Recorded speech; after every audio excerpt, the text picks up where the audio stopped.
There we go. On screen here, but Caitlin Clark versus Angel Reese. They had their rematch. Caitlin Clark has had the Indiana Fever on a tear. They've won a handful of games in a row. They're looking good. They're getting in playoff position. They did have to win a majority of their games to get in the playoffs because not that many teams make the playoffs in the WNBA, and it looks like that they actually might do it. They beat a lot of teams above 500. And Caitlin Clark has been figuring out how to play since she's getting double teamed so much. She is killing it in the assist category, and when she is open, she is banging home the threes. Can you give her respect, Coles? 34%. I mean, she's she's still not like her percent. 34? She's still not like she still has her 3 of 10 games from 3-pointer. She's still not like Ray Allen or Curry. Did she just or break even, a record? What is that? Brianna Asenzu. Did she just break a record? How many points did he just drop? This is what she broke the rookie record, right? 31 points. You said.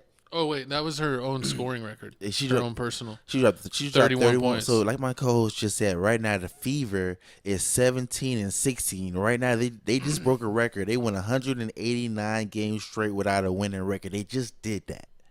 Caitlin Clark out here busting, 18.7 points, 6 rebounds, 8.4 assists.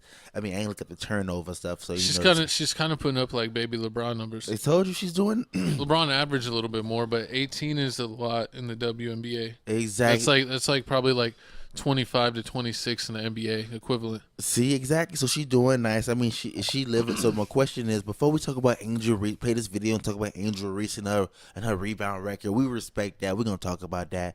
But how do you feel so far about the Indiana Fever and Caitlin Clark? Like, what do I think? Do I think is that she living up? Is they're she like living underdogs up to or like dark horse to go to the finals, or like what do you mean? Is she living up to the hype? Like that hype that she's living up to the hype. She's saving the league. Because remember before you were trashing her, making them like 20% from the 3-point line. I think that this is just like, or people to us. This is like Caitlin Clark and Angel Reese are like the Larry Bird and Magic Johnson of the WNBA. Okay. Even though she didn't drop me. And like I would feel like, back in the day, it was Magic was the better player, but I think in this go around, Caitlin's the better player.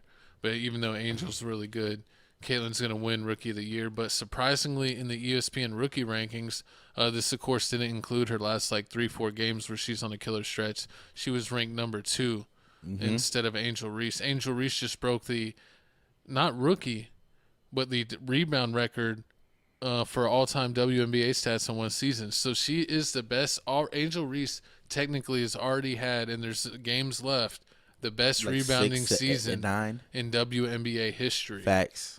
So, I mean, that's kind of crazy that she's already breaking all-time records. It's one thing to break rookie records or raise your own record or something like that, but to break an all-time record in your rookie season for doing something no one's done in a single season, that is pretty impressive, and that is a big checkbox in her race for the Rookie of the Year. True, and I mean, a lot of people think it's because I get my own rebounds, but statistically, it's not. A lot of people think it's because I'm the tallest on the court when I'm not the tallest on the court. She's not even the tallest on her own team. She's not. I mean, Camila Cardozo. Cardozo's 6'7", and what, Angel Reese is what, 6'3", 6'4"? Yeah, 6'3", 6'4". But we got Angel Reese talking about this. Then we're going to talk about her breaking the record, and also a fact that you didn't know that's real crazy about this rebound record. Yeah, I mean, coming into it, I just knew my motor. Offensive rebounds and defensive rebounds is something that I know I can always do. I knew it was going to translate right away, and that's something that a lot of players don't want to do. A lot of people think it's because I get my own rebounds, but statistically it's not. A lot of people think it's because I'm the tallest on the court when I'm not the tallest on the court. So just being able to go down there and being able to bang, doing things that a lot of people don't want to do. Defense and rebounding wins championships, and I've won championships at every level by just doing that. So coming into the league, before I sharpen up on my offensive thing, just being able to come in and have that on my shoulder is something that I can always do. It's something that I knew would translate. Well, she knows. So, I mean, I think that was a subtle shot when you look at her talking about, that she's won at every level, because she won a college national championship. Caitlin Clark did not. True. She beat Caitlin Clark in the championship their junior year, I guess you could say, and then their senior year, Caitlin Clark, they lost the game before? Yeah, they lost the game before, yeah. And then since they've been in the WNBA, Caitlin Clark's been tapping that. I mean, they've been spanking. I mean, regular season's like whatever. We'll see if they ever go against each other in the playoffs. I mean, they could be this year. That would be cool, but I don't know about this year. Unfortunately, the Chicago Sky have lost like their 5 out of their last 6 games. Facts. And they really haven't been doing a good job. So I don't know if they're actually going to be able to make the playoffs. I think they made a big mistake. They traded the girl that was playing point guard. I forget her name, but she was a girl that shot a lot of threes and had good ball handling. Mm-hmm. And I forget her name, but it'll be nice to see kind of what happens. True that. But I mean, with this whole situation, which makes it so crazy, is that Angel Reese just broke the record when she was going against the Minnesota Lynx. She had 17 points, 19 rebounds, which put her over the which basically put her over the record of who actually was a former LSU player. Her name was Candace Parker. No, Sylvia Flores. Fowles. That's her name. She played for LSU, and also she played around 2004, 2008. She played 15 seasons in the WNBA for Chicago and for Minnesota. So I mean, Chicago.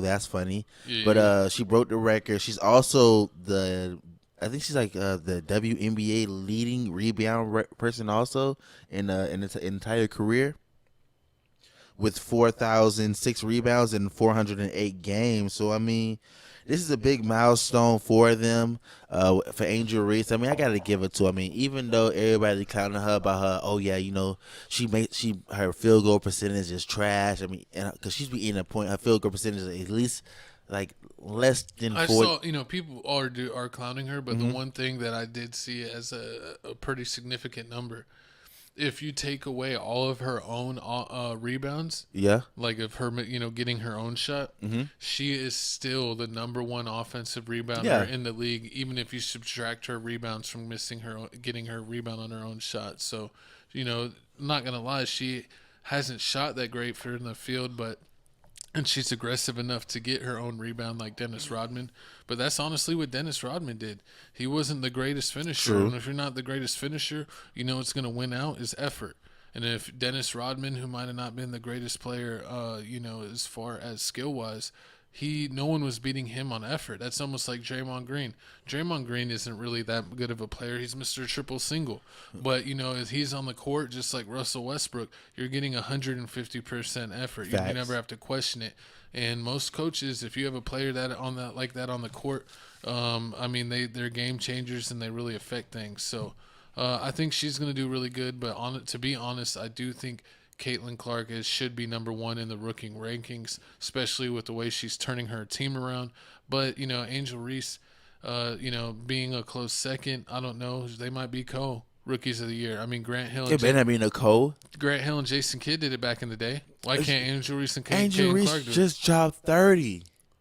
Ever since she broke not the rookie record, the all-time rebounding record. Nobody cares about. See, I think my problem is that when I be talking about basketball, you're from the '80s. You should love rebounding. I don't understand it. It doesn't make any sense to me. My favorite. You should be like Patrick Ewing's the GOAT. What? Alonzo Mourning's the GOAT. Karl Malone's the GOAT. The mailman. Dikembe Mutombo the GOAT. Oh my God. Tim Duncan GOAT. No. Tim Duncan, it was nice. But nah. Boris Diaw. Oh Lord, that's like Kobe time for him. But nah, I mean, I guess because when I talk about WNBA, I'm smashing you with the Chicago Sky. I'll let you get the Indiana Feeder and the new 2K that's dropping. We're going to record that and put that on TFTC Gaming. Check us out on TFTC Gaming to watch me drop 50 points with Angel Reese on my co-host. Horrible. But comment down below how you feel about the whole rookie race. Do you feel like Angel Reese has it, or do you feel like Caitlin Clark has it by a clear landsliding? Where do you think Caitlin Clark's going to rank in the real WNBA MVP ranking? Are they number 3? Are they the number 2? Larry Bird, Magic Johnson of the WNBA? Yeah. Comment down below. Are these two women changing the game? Forever. Co-host, if you had to win a date with one of these women, who you going on a date with? The Bayou Barbie or the Clark Assassin? Clark Assassin. Let's go. Oh my I'm God. on my RG3 type ish. That's why he's not in the league no more, and that's why he's no longer a commentator. Facts is facts. Speaking of facts is facts, man, we got this. We got